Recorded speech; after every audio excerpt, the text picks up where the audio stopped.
Kaj dogaja? Pa nič, učiteljica nam je dala za delati neke vizitke za neko delavnico. In kaj je narobe s tem? Vizitke so sam še za babice.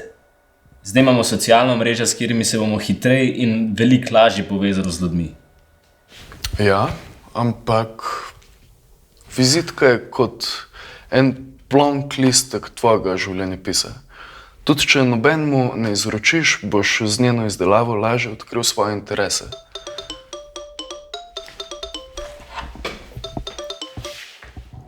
Luka Novak pri telefonu. Ja, halo, Zoran Blaž Krivernik tu. Zadnjič sem od vas dobil eno vizitko, pa mi je bila res pune zanimiva. Pa sem rekel, da vas moram nujno spoznati. Seveda, z veseljem se dobim z vami. Hvala. Ok, dio, se vidimo. Hvala za klic. No, a že veš, kako bo izgledala tvoja vizitka?